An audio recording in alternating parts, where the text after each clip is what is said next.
नमस्कार दोस्तों, जैसा कि आपने इस वीडियो का टाइटल पढ़ा होगा और आप समझ गए होंगे कि आज हम किस टॉपिक पे बात करेंगे। जी हाँ दोस्तों, अगर आप इस मॉनसून सीज़न सोच रहे हैं कि आप नर्सरी से जाकर कुछ नए पौधे लेकर आएँ, तो आज हम इसके बारे में डिटेल डिस्कशन करेंगे और मैं आपको कुछ टिप्स दूँगा और शायद उसके बाद आपको बहुत सारे प्लांट नर्सरी से परचेज़ करने ना पड़े। तो सबसे पहले हम बात करते हैं कि गार्डनिंग के लिए, नए प्लांट लगाने के लिए, नए पौधे तैयार करने के लिए कलम से सबसे बेस्ट टाइम कौन सा होता है। तो सबसे बेस्ट टाइम होता है मानसून का, जो शायद अगले 10-12 दिन में, 15 दिन में आपके एरिया में भी आ जाएगा। तो जैसे ही मानसून सीजन स्टार्ट होता है, 4-6 दिन, हफ्ते भर जब बारिश हो जाती है, उसके बाद ही आपको ये प्रोसेस करना है। देन सेकेंड मेथड होता है विंटर सीजन। विंटर सीजन में भी आप कटिंग लगा सकते हैं, लेकिन जो फर्क होता है वो ये होता है कि मानसून सीजन में बहुत ज़्यादा ह्यूमिडिटी होती है और अगेन जो वेदर टेम्परेचर होता है वो 25 से 35 डिग्री के बीच में वेरी करता है। तो दो फैक्टर होते हैं, एक तो ह्यूमिडिटी होती है और दूसरा होता है टेम्परेचर। और ये वो टेम्परेचर होता है और ह्यूमिडिटी वो कंडीशन होती है जिसमें कि किसी भी प्लांट को अगर आप कटिंग से ग्रो कर रहे हैं तो वो कंपैरेटिव काफ़ी जल्दी रिजल्ट देता है। लेकिन अगर हम बात करते हैं विंटर सीजन की, तो यहाँ पर जो हमारा वेदर टेम्परेचर होता है ये 20 डिग्री के नीचे भी आ जाता है और कभी कभी तो 10 डिग्री के नीचे भी चला जाता है। और ह्यूमिडिटी की बात करें तो इस टाइम पे ह्यूमिडिटी हवा में नहीं होती है, लेकिन फिर भी क्योंकि विंटर सीजन होता है तो हमारी कटिंग जल्दी से ड्राई नहीं होती है, इसकी वजह से उनके लगने के चांस बढ़ जाते हैं। लेकिन यहाँ पर एक ड्रॉबैक होता है, वो ये होता है कि अगर आपकी कोई भी कटिंग मानसून सीजन में 30 दिन में तैयार हो रही है या 60 दिन में तैयार हो रही है, तो विंटर सीजन में इसका 2 to 3 टाइम्स आपको टाइम लग जाता है। थर्ड सीजन जो होता है वो होता है स्प्रिंग सीजन। अगेन यहाँ पर भी जो वेदर टेम्परेचर होता है वो 25 से 35 डिग्री के बीच में वेरी कर रहा होता है, लेकिन इस टाइम पे भी हवा में ह्यूमिडिटी नहीं होती है, जो कि सिर्फ मानसून के टाइम पर ही होती है। तो आप फरवरी मार्च के महीने में भी कटिंग से पौधे ग्रो कर सकते हैं। लेकिन यहाँ पर एक ड्रॉबैक है, ये होता है कि आप जैसे ही कटिंग लगाते हैं 1-1.5 महीना ही कंप्लीट होता है, उसके बाद सडनली टेम्परेचर बहुत तेजी से इंक्रीज कर जाता है और 40-42 डिग्री तक पहुंच जाता है। तो उस केस में जो भी आपकी वीक कटिंग्स होती हैं और काफ़ी ढेर सारे प्लांट जो आपने नए ग्रो किए हैं वो सूख जाते हैं। उसके पीछे रीज़न ये हो सकता है हाई टेम्परेचर, या फिर गलती से आपने लगातार 2-3 बार ज़्यादा पानी दे दिया है उस वजह से। तो ये सारे रीज़न होते हैं, या फिर आपने गलती से उसमें खाद डाल दी और उसकी क्वांटिटी ज़्यादा हो गई। तो ये सारे रीज़न होते हैं जिसकी वजह से आगे कटिंग सूख जाती है। तो यहाँ पर आई होप कि आप लोगों को क्लियर हो गया होगा कि आपको कब कलम लगानी है। पहला जो नंबर फर्स्ट सबसे बेस्ट टाइम होता है वो होता है मानसून सीजन। उसके पीछे दो रीज़न है, वेदर टेम्परेचर 25 से 35 डिग्री के बीच में, और दूसरा ह्यूमिडिटी, हवा में जो नमी होती है उसको हम ह्यूमिडिटी कहते हैं। उसके बाद अगर आपको कटिंग ग्रो करनी है तो आप विंटर सीजन सेलेक्ट कर सकते हैं और नवंबर दिसंबर के महीने में भी कटिंग लगा सकते हैं, जब आपका टेम्परेचर 25 डिग्री के नीचे चला जाता है। बस यहाँ पर आपको पेशेंस ज़्यादा रखना होता है, क्योंकि आपने जो भी कटिंग लगाई है वो रिस्पॉन्ड करती है काफ़ी लंबे टाइम में। और थर्ड, स्प्रिंग सीजन, जैसा कि मैंने आपको बताया। तो हमारी पहली प्रायोरिटी मानसून है, और क्योंकि अभी मानसून सीजन आने वाला है इसलिए वीडियो में आपके साथ शेयर कर रहा हूँ। अब हम बात करते हैं कि अगर हमको नए पौधे तैयार करने हैं तो हम उनको कैसे तैयार कर सकते हैं। तो दोस्तों, दो मेथड होते हैं। हर नर्सरी में भी आप जहाँ से भी प्लांट परचेज करके आते हैं, उन्होंने भी जहाँ से परचेज किए होते हैं, तो वहाँ पर भी बेसिकली यही दो मेथड अप्लाई किए जाते हैं। पहला होता है आप कटिंग लगाते हैं, दूसरा होता है एयर लेयरिंग, जो कि आप में से हर कोई जानता है। तो आप कलम ले सकते हैं और उस कलम से भी नए पौधे तैयार कर सकते हैं। अब सवाल ये उठता है कि भाई मुझको ये सारी कलम कहाँ मिलेंगी, ये सारे प्लांट अगर मुझे तैयार करने हैं तो मैं कहाँ पर, किसके पास जाऊँ, कहाँ से लूँ। तो आई एम श्योर अगर आपको गार्डनिंग पसंद है तो आप जहाँ से भी जाते हैं, अपने रिलेटिव्स के घर जाते हैं या आप कहीं हाईवे से अगर आप फ्रिक्वेंट निकल रहे हैं, तो आप वहाँ पर जो भी अच्छे पौधे हैं उनको कॉन्टिन्यू ऑब्जर्व करते होंगे। तो ये वो टाइम है कि आप वहाँ पर जाएं और वहाँ से कलम लें। फॉर एग्जाम्पल, अगर मैं आपसे बात करता हूँ कि आप किसी भी हाईवे पे निकल जाएं और आई थिंक अगर 10-15 किलोमीटर अगर आप चलते हैं तो वहाँ पर आपको मिल जाते हैं बोगनविलिया के काफ़ी ढेर सारे पौधे, काफ़ी वैरायटी के पौधे मिल जाते हैं, क्योंकि ये बहुत इजी टू ग्रो है। तो आप बोगनविलिया को कटिंग से ग्रो कर सकते हैं। आपको उनकी कटिंग लेकर आनी है और आपको उसको अपने घर पे तैयार करनी है। दूसरा, अगर आप हाईवे पर जाते हैं तो जो बड़े कॉमन प्लांट है वो कनेर होता है। कनेर के भी 3-4 वेरिएशन आते हैं जो कि हाईवे पे आपको देखने को मिल जाएंगे, तो आप उनकी भी कटिंग ला सकते हैं और उनको भी अपने टेरेस गार्डन में ग्रो कर सकते हैं। कई बार मुझको प्लूमेरिया भी दिखा है जिसको कि चंपा कहते हैं, तो आप उसको भी तैयार कर सकते हैं। तो बेसिकली ये 3 कॉमन प्लांट है जो कि मुझको हाईवे पर दिखते हैं। तो ये 3 पौधे आप अगर इनकी कटिंग लाकर तैयार कर सकते हैं तो बहुत अच्छी बात है। और सबसे अच्छी बात यह है कि ये बहुत ही आसानी से ग्रो हो जाते हैं मॉनसून सीजन में।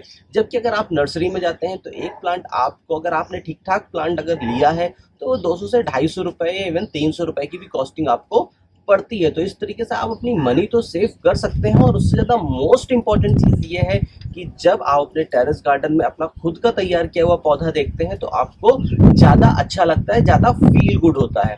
तो इसलिए मैं आपको यही रिकमेंड करूंगा। अगर मैं अपने टेरेस गार्डन की बात करता हूं तो मेरे टेरेस गार्डन में ऑलमोस्ट 99% जो भी प्लांट है वो मैंने कहीं से परचेज नहीं किए हैं, वो मैंने तैयार किए हैं। और बेसिकली अगर मैं देखता भी हूँ तो जो भी मेरे आसपास की टेरेस गार्डन है वहाँ पर आप लोग अगर जो पौधे तैयार करते हैं तो उसमें बहुत ही लिमिटेड ऑप्शन होते हैं और वो सारे के सारे हमको अपने आसपास ही इजिली मिल जाते हैं। आप हिबिस्कस, जिसको कि गुड़हल कहते हैं, आपके जानने वाले में कई जगह पे बहुत ढेर सारे प्लांट आपको मिलते हैं, तो आप वहाँ से 2-4 कटिंग लेकर आ जाएं। उसके बाद आप चांदनी की बात करें, अगर चांदनी भी हमको बहुत इजीली हम अपने चारों तरफ मिल जाता है, किसी ना किसी के घर में लगा होता है एक हेल्दी प्लांट, आप वहाँ से 2 से 3 कटिंग लाकर अपने टेरेस गार्डन में लगा सकते हैं। आप डबल चांदनी की कटिंग को भी लगा सकते हैं। इसी के साथ आप, अगर आपके जानने में कहीं पर नींबू का पौधा है तो आप उसको भी कलम से लगा सकते हैं। एज वेल अगर हम बात करते हैं और फ्रूट प्लांट की, तो आप अनार के पौधे को बहुत ही आसानी से कलम से ग्रो कर सकते हैं। मॉनसून सीजन में बहुत ही आसानी से ग्रो होता है। लेकिन याद रखिए कि जब भी आप किसी फल की कटिंग ले रहे हैं तो उस पेड़ से ही आपको कटिंग लेनी है जिसमें कि फल आते हो। अगर आपने किसी ऐसे ट्री से ब्रांच का सिलेक्शन किया है जिसमें अभी तक फल नहीं आए, तो मैं आपको इमीडिएट बोलता हूँ कि उस ब्रांच से आपको कलम ग्रो करने की ज़रूरत नहीं है, क्योंकि अगर आप ग्रो करेंगे भी तो आपको उसमें जो फ्रूट्स हैं वो काफ़ी लेट मिलेंगे। लेकिन अगर आपने ऐसे प्लांट से ब्रांच ली है जिसमें कि फल आ रहे हैं तो आप यकीन मानिए कि आपके गमले में 1.5 से 2 साल में उसमें फ्रूट्स आ जाएंगे। ये मेरा पर्सनल एक्सपीरियंस है। मैंने अनार ग्रो करके देखा हुआ है, मैंने नींबू ग्रो करके देखा हुआ है और अभी मैंने अंजीर को ट्राई किया है। और एक और बढ़िया ऑप्शन है जो कि हमको आसानी से मिल जाएगा, अंजीर। अगर आप हाईवे पे निकलते हैं तो आपको कई बार अंजीर के भी पौधे दिख जाते हैं, तो आपको वहां से भी इनकी कटिंग लेकर आनी है और अपने टेरेस गार्डन में ग्रो कर सकते हैं। तो अब यहाँ पर हमारे पास एक लंबी चौड़ी लिस्ट हो गई है जो कि इस टाइम पे स्क्रीन के ऊपर लिख कर आ रही है, और आप एक एक नोट डाउन करें। उसके बाद हम आगे बात करेंगे कि किस तरीके से आपको किस साइज की कटिंग लेनी है, कैसे लगाना है, क्या पॉटिंग मिक्स लेना है, इसकी बात हम आगे करते हैं। तो दोस्तों इतने सारे प्लांट हो गए जिनको कि आप कटिंग से ग्रो कर सकते हैं। इसके अलावा अगर हम इंडोर प्लांट की बात करते हैं तो आप मनी प्लांट को भी ग्रो कर सकते हैं, आप स्नेक प्लांट की लीफ लेकर आ सकते हैं, उनको ग्रो कर सकते हैं, आप एलोवेरा ग्रो कर सकते हैं। इन सब के वीडियोस मेरे चैनल पे पड़े हुए हैं और एक सेपरेट प्लेलिस्ट बनाकर इन सारे वीडियोस की मैं डिस्क्रिप्शन बॉक्स में भी शेयर कर दूंगा और इस वीडियो के लास्ट में भी उसका लिंक आएगा। तो आप वहां पर क्लिक करके ये सारे वीडियोस जो भी आपको देखने हैं, जिसको भी आप इस मॉनसून सीजन में ग्रो करने की सोच रहे हैं, आप वो सारे पौधे ग्रो कर सकते हैं। तो दोस्तों अभी हमने कलम की बात कर ली और तकरीबन 10-12 पौधे भी कवर कर लिए जिनको कि आप बहुत ही आसानी से ग्रो कर सकते हैं। वैसे तो काफ़ी ढेर सारे प्लांट हैं लेकिन वो पॉसिबल नहीं है एक वीडियो में कवर करना, और दूसरी बात थोड़ा सा वो टफ भी है ग्रो करने के लिए, इसीलिए मैंने वो प्लांट बताए हैं जिसको कि आप बहुत ही आराम से ग्रो कर सकते हो। अब हम बात करते हैं कि हमको किस तरीके की कलम लेनी है। तो दोस्तों मैं एक अभी आपको बहुत छोटी सी क्लिप दिखाऊंगा और सिंपल दिखाऊंगा जो कि आपको बिल्कुल क्लियर कर देगा। तो ये दोस्तों आप देख सकते हैं पेंसिल जो कि लमसम 6 इंच की होती है। तो ये एक आइडियल साइज जो आप इसकी थिकनेस देख रहे हैं। आपको इससे ज़्यादा मोटी कटिंग नहीं लेनी है। 19-20 अगर ऊपर नीचे है तो चल जाएगा, लेकिन अगर आप बहुत मोटी कटिंग ले लेंगे तो अगेन प्रॉब्लम ये आएगा कि उसके लगने के चांस काफ़ी कम हो जाएंगे या फिर उसमें जो रिजल्ट आएगा वो काफ़ी लंबे टाइम के बाद आएगा। तो इसलिए बहुत मोटी कटिंग नहीं लेनी है। और दूसरा जो इसकी लेंथ है वो बहुत लंबी ना हो, क्योंकि मानसून सीजन में बहुत तेज हवाएं भी चलती हैं जिसकी वजह से आपकी कटिंग धीरे धीरे हिलती रहती है अगर आपने बहुत लंबी कटिंग ले ली है, और उसकी वजह से वो सूख जाती है। तो याद रखिए कि 5 से 6 इंच, मैक्सिमम 7 इंच से लंबी आपको कटिंग नहीं लेनी है, जिसमें से कटिंग का 1/3 पोर्शन आपको सॉइल के नीचे रखना है और 2/3 पोर्शन आपको ऊपर रखना है। कटिंग को ऐसे प्लेस पे रखना है जहां पर आपको डायरेक्ट सनलाइट आपकी कटिंग पर ना लगे, क्योंकि मानसून 24 आवर्स नहीं होता है, बारिश होती है, उसके बाद तेज धूप निकलती है और वो तेज धूप इतनी तेज होती है क्योंकि उस टाइम पे टेम्परेचर आपका 35-40 तक भी पहुंच सकता है और उस तेज धूप की वजह से आपकी कटिंग सूख सकती है। तो इसलिए इस बात का याद रखें कि कटिंग लगाने के बाद कहीं पे भी डायरेक्ट धूप में आपको अपनी किसी भी कलम को नहीं रखना है। तीसरी इंपॉर्टेंट चीज़ ये है कि ऐसे प्लेस पर रखें जहां पर बहुत ज़्यादा बारिश का पानी आपकी कटिंग को ना जा रहा हो। अगेन, अगर बारिश का पानी बहुत ज़्यादा जाएगा, अंदर बहुत ज़्यादा नमी क्रिएट हो जाएगी, तो उसकी वजह से आपकी कटिंग गल जाएंगी, सड़ जाएंगी। तो इसका इस्तेमाल बिल्कुल भी ना करें। तो दोस्तों, अब हम बात करेंगे गमले के साइज़ की कि हमको किस साइज़ का गमला लेना है। ये वो फैक्टर है, ये वो टिप्स है जो कि आपको किसी भी कटिंग की ग्रो करने के लिए बहुत ज़्यादा इंपॉर्टेंट होती है। बहुत ज़्यादा चीज़ें डिपेंड करती हैं आपकी कटिंग ग्रो होगी या नहीं होगी। अगर आप एक 12 इंच के या 15 इंच के गमले में 1-2 कटिंग लगा देते हैं तो आप यकीन मानिए 99% आपका चांस नहीं है कि आपकी कटिंग लग जाए। रेयर केस में होता है कभी कभी कि आपकी कटिंग लग जाए। उसके पीछे रीज़न ये होता है कि आप जब उस कटिंग को पानी देते हैं तो आप एज अ पॉट की साइज़ देखकर उसको पानी देते हैं, जबकि आपकी कटिंग को बहुत ज़्यादा पानी की ज़रूरत नहीं होती है। उसकी वजह से जब आप गमले में बहुत ज़्यादा पानी दे देते हैं और बार बार पानी दे देते हैं तो ज़रूरत से ज़्यादा जब मॉइस्चर क्रिएट हो जाता है तो उसकी वजह से आपकी कटिंग सूख जाती है। तो इसलिए आपको छोटे पॉट लेने हैं, एक्सेप्ट चंपा जो कि अभी हमने बात करी। चंपा को छोड़कर मोस्टली जितने भी मैंने आपको प्लांट बताए हैं, जिनकी भी ब्रांच की जो साइज़ है, जो थिकनेस है, वो एक पेंसिल के जितनी है, इस तरीके की आपको जितनी भी कटिंग लेनी है उनके लिए जो आपको पॉट यूज़ करना है वो बहुत बड़ा पॉट नहीं लेना है। 6 इंच का पॉट सफिशिएंट है। नहीं है तो आप मार्केट से लेकर आएँ, लेकिन 6 इंच के पॉट में ही इन कटिंग्स को ग्रो करें। इससे बड़े पॉट में इनकी कटिंग्स को बिल्कुल भी ग्रो ना करें। अगर आपको मिट्टी के गमले मिल जाते हैं 6 इंच के साइज़ के मिट्टी के गमले, तो वो बेस्ट होते हैं। मैं आपको रिकमेंड नहीं करूंगा कि आप प्लास्टिक के गमले लें, लेकिन अगर आपको मिट्टी के गमले नहीं मिल पा रहे हैं तो आप एज अ ऑप्शन प्लास्टिक के गमले यूज़ कर सकते हैं। लेकिन मैं फिर से बोल रहा हूँ, अगर आपको मिट्टी के गमले मिल रहे हैं तो वो बेस्ट ऑप्शन है। दूसरी इंपॉर्टेंट चीज़ कि आप जो भी गमला ले रहे हैं, याद रखिए कि उसके बॉटम में प्रॉपर ड्रेनेज होल होना चाहिए। उसके बॉटम में प्रॉपर छेद होना चाहिए ताकि आप जो भी पानी दें इमीडिएट ड्रेन आउट हो जाए, पानी निकल जाए। कभी भी किसी भी पौधे में या स्पेशली अगर आप कोई कलम ग्रो कर रहे हैं तो उसमें अगर पानी रुक रहा है तो आप यकीन मानिए आप सालों साल ट्राई करते रहेंगे, आपको एक भी प्लांट नहीं मिलेगा। तो यहाँ पर दोस्तों हमने कवर किया कि हमको कौन कौन से प्लांट की कटिंग लेनी है। यहाँ पर हमने कवर किया कि हमारी पॉट की साइज़ क्या होनी चाहिए। यहाँ पर हमने ये भी जान लिया कि हमारी जो कटिंग होनी चाहिए स्पेसिफिक, उसकी क्या मोटाई और क्या लंबाई होनी चाहिए। अब हम बात करते हैं पॉटिंग मिक्स की। ये भी अगेन बहुत ही इंपॉर्टेंट चीज़ है किसी भी कटिंग को ग्रो करने के लिए। कोई भी कटिंग किसी भी जगह पे ग्रो नहीं हो सकती है, इसलिए मैं आपको एक ऐसी पॉटिंग मिक्स बताने जा रहा हूँ जिसको कि अगर आप ट्राई करते हैं तो आपको 110% रिजल्ट मिलेगा।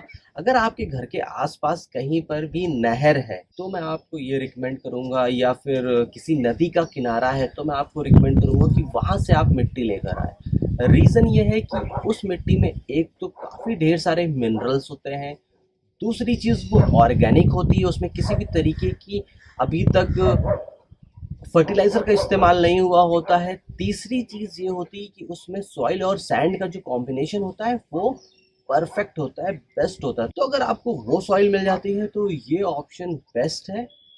लेकिन ये पॉसिबल नहीं है कि हर किसी के पास ऐसी जगह हो, तो उनको भी डिसअपॉइंट होने की ज़रूरत नहीं है। आपको अपने गार्डन में जो भी मिट्टी है 50% वो गार्डन की मिट्टी लेनी है और 50% फाइन सैंड लेनी है, जिसको कि बालू या रेत कहते हैं। इन दोनों को बराबर रेशियो में मिक्स करना है। जब भी कोई भी कटिंग ग्रो कर रहे हैं तो उसमें किसी भी तरीके की फर्टिलाइज़र का इस्तेमाल करने की ज़रूरत नहीं होती है। और आपको ये पॉटिंग मिक्स तैयार करना है और इसमें आपको जो भी मैंने कटिंग्स बताई हैं उनको आप ग्रो कर सकते हैं। तो दोस्तों हम बात करते हैं कि हमको कलम किस तरीके से तैयार करनी है। तो कभी भी किसी भी कटिंग को अगर आप लेते हैं तो उसको कहाँ से कट करना है ये भी बहुत इंपॉर्टेंट फैक्टर होता है। तो हमेशा किसी भी कटिंग को कट करने से पहले उसका नोड पोर्शन देख लें। ये नोड पोर्शन वो जगह होती है जहाँ से या तो नई ब्रांच निकल रही होती है या फिर नए पत्तियाँ निकल रही होती हैं। तो आपको जस्ट उसके नीचे से ही 45 के एंगल पर ब्रांच को कट करना होता है। तो उम्मीद करता हूँ दोस्तों कि जो मैंने आपको इन्फॉर्मेशन दी है आप इस मॉनसून सीजन में इसको ट्राई करेंगे, और कमेंट बॉक्स में जरूर मेंशन करें कि आप इनमें से कौन से पौधे लगाने की सोच रहे थे। तो दोस्तों इस तरीके से आप अपने टेरेस गार्डन में ये सारे पौधे ग्रो कर सकते हैं फ्री ऑफ कॉस्ट। और जो सबसे अच्छी बात है इन प्लांट्स के साथ, ये सारे के सारे प्लांट एवरग्रीन प्लांट हैं। ऐसा नहीं है कि ये सीजनल प्लांट है, 6 महीने की इनकी लाइफ साइकिल होती है और उसके बाद ये सूख जाएंगे। नहीं, अगर आप इनकी प्रॉपर तरीके से केयर करते रहेंगे, जो कि हम आगे भी बात करेंगे कि किस तरीके से हम अपने प्लांट की केयर करें अपने किसी और वीडियो में, तो ये सालों साल आपके टेरेस गार्डन में बने रहेंगे और ढेर सारे फूल और फल आपको देंगे। और सबसे अच्छी बात ये है कि ये आपने खुद से ग्रो किए हैं। तो उम्मीद करता हूँ दोस्तों कि आपको मेरा वीडियो अच्छा लगा होगा। तो आप में से जो भी पहली बार मेरा चैनल देख रहा है तो प्लीज़ रेड कलर वाले सब्सक्राइब बटन को क्लिक करें, और मेरे वीडियोस को सबसे पहले अपडेट पाने के लिए बेल वाले बटन को क्लिक करना बिल्कुल मत भूलें।